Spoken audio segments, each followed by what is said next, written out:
Oi, gente, boa tarde, tudo bem? Essa madrugada eu tive um flash assim de reflexão, sabe, que me fez refletir sobre como começamos a nossa vida, como começamos as mudanças, as transformações, as reformas, né, em nossa vida. E essas reformas, essas mudanças, geralmente começa de dentro para fora. Você nunca verá uma pessoa reformar uma casa começando da parte de fora, começando do acabamento. Nunca. Nunca você verá uma pessoa construir, por melhor que esse construtor seja, por melhor engenheiro que seja. Ele jamais vai começar uma construção pelo acabamento. Isso é fato, né? Sempre uma reforma, uma construção precisa mexer na primeira parte, é a estrutura. A primeira parte é a fundação, na verdade, de uma obra. É a fundação. E muitas das vezes nós queremos que as pessoas mudem de fora para dentro. E de fora para dentro não faz sentido. Não tem como você começar uma reforma, uma construção do acabamento. E na igreja também não é diferente. As pessoas precisam ser mudadas e transformadas de dentro para fora. A casca vai ser só o reflexo de dentro. A aparência será o reflexo da pessoa de dentro. Então as mudanças, as reformas são de dentro para fora. Não vai adiantar nada você querer que uma pessoa seja linda por fora, se por dentro ela é uma fruta podre. A Bíblia fala sobre um sepulcro caiado. O que é um sepulcro caiado? Muitas das vezes exigimos tanto das pessoas que nem nós mesmos somos. Damos curso de uma coisa que a gente nem aprendeu. E eu refletindo sobre essa reforma, sobre essa mudança, me trouxe à memória quando eu comecei a ir na igreja. Para quem não sabe, iniciamos o ministério da Igreja Batista em Vargem no ano de 2000, 99, 2000, nessa época. E assim, nem microfone tinha, não existia nem caixa de som. Ninguém queria cantar, ninguém queria participar, porque imagina cantar sem microfone. Mas aí começaram as reformas, começaram a ter um espaço para a igreja. Antes a igreja era num barracão, ninguém queria cantar sem microfone. Quando a igreja foi reformada e colocaram um altar lindo, instrumentos maravilhosos, aí começou a aparecer cantores. Eu digo cantores, não adoradores. Precisamos ver a diferença de quem é cantor e de quem é adorador. A unção de Deus não mente. A unção de Deus não diz. Conseguimos enganar o homem, mas a unção de Deus ninguém consegue disfarçar. Tem quem tem unção, tem quem não tem, não tem. Não adianta fazer bonito, não adianta se apresentar bem, que não vai adiantar nada. E nessa época eu lembro que quando a igreja foi preparada, pronta, nossa, daí apareceu vários cantores aí, tinha muita gente para participar. Com isso, quem iniciou foi descartado. Isso te traz à memória alguma coisa? Ou é uma mera coincidência? Essa é a minha história. E anos depois, Deus me fez refletir. Nesse domingo no culto, Deus me fez refletir. E eu escrevi uma carta. E nessa carta eu relatei isso. Muitas das vezes, os antigos são descartados como nada. E os novos são tidos como celebridade. Novidade, nossa, é legal, gente nova. E os velhos são descartados.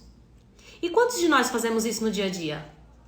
Conhecemos pessoas novas e as velhas a gente simplesmente descarta. Temos esse falso hábito, esse vício que não é legal para o Senhor Jesus. Esse desabafo aqui não é desabafo pessoal, vida pessoal, eu vou desabafar aqui na rede social, não. É o que vem acontecendo em muitas igrejas, muitas denominações, muitos templos religiosos. Eu digo religiosos, porque se fosse a presença do Senhor Jesus verdadeiramente que essas pessoas buscassem, nada disso estaria acontecendo. É muito triste isso se repetir. Olha, eu passei por isso em 2000 e isso está se repetindo em 2023, 2024. Para você pode parecer coisa boba, acabei de iniciar no evangelho. Mas para mim não. Para mim eu já vi esse filme várias vezes. E não foi uma vez só não, foram várias vezes. Mas o que eu quero dizer, Júcia, o que você quer dizer com esses vídeos, com esses stories, esses desabafos? Eu quero dizer para você que o Senhor Jesus não é nada disso. Eu quero te dizer que apresentar um Jesus que olha a aparência das pessoas e julgam elas pelo que elas têm, esse não é o Jesus que eu conheço. O Jesus que eu conheço, ele veio para curar feridas. Ele veio para os enfermos, os doentes, não para os sãos. A Bíblia fala sobre isso, que Jesus não veio para os sãos, ele veio para os doentes. A mulher samaritana, Jesus se apresentou a ela. A mulher samaritana é interessante. Jesus não precisava ter ido ao encontro dela. Ela estava lá pegando a água dela sossegada. Pra quê, né? Jesus fez questão de se assentar com aquela mulher e pedir água para ela. Talvez para muitos aquela água viria contaminada, né? De tanto nojo que as pessoas teriam daquela mulher. Mas o Senhor Jesus, ele é diferente. Ele é extraordinário. Ele faz aquilo que ninguém tem coragem de fazer.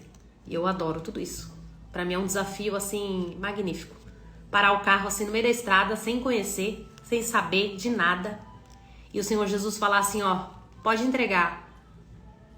Esse recado é para essa pessoa aqui, ó. Sabe aquele andarilho que ninguém dá nada por ele? Mas que Jesus tem um plano na vida dele? Mas você não pararia, né? Porque você é muito chique.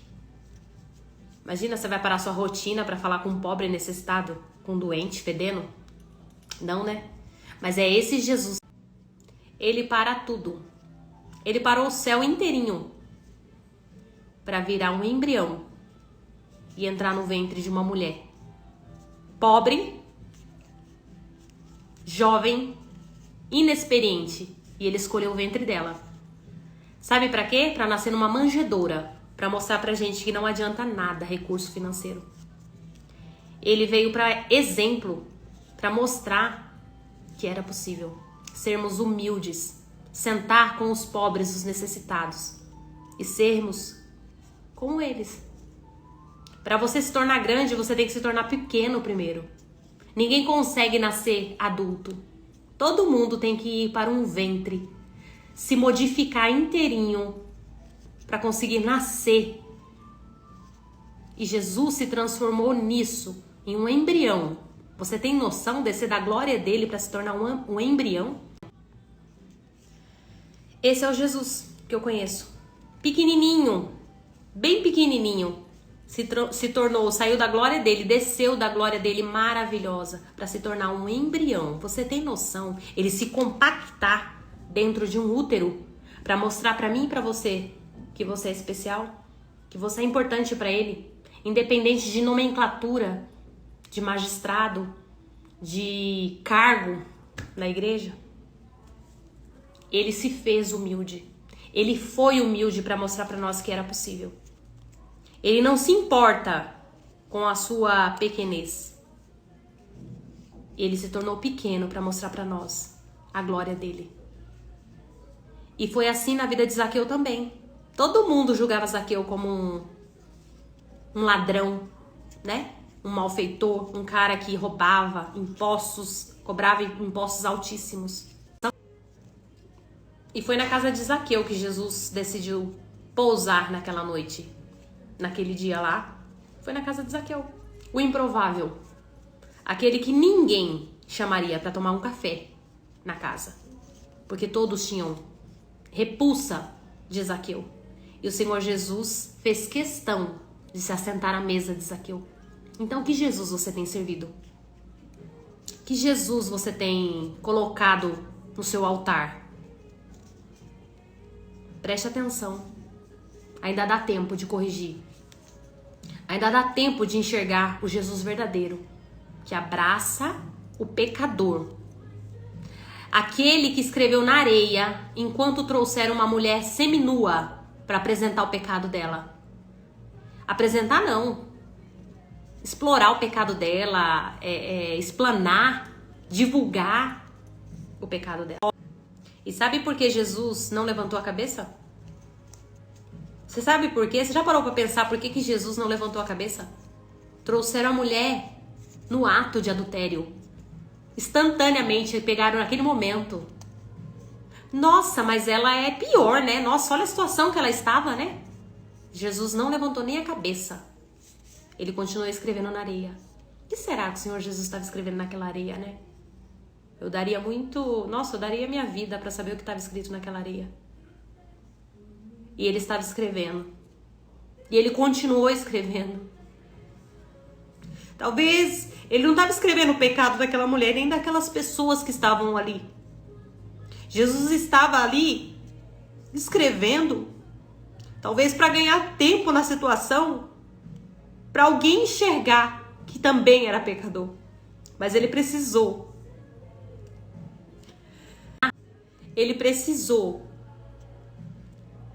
falar a seguinte frase: aquele que não tem pecado, que atire a primeira pedra. Se o seu pecado é diferente do meu, por que você está me julgando? Se o seu pecado é diferente do meu, não significa que você é melhor do que eu. Somos iguais. Pecamos de formas diferentes. Pare de julgar o seu irmão. Pare de olhar o defeito das pessoas. Conserta o seu. Dá tempo ainda. Ao invés de você ficar parando, olhando a vida das pessoas ao seu redor para julgar o tamanho do pecado, vai orar. Vai orar pelos necessitados, vai orar por essa pessoa. Olha, o Jesus que eu conheço não é religioso. Aliás, ele nem citou religião.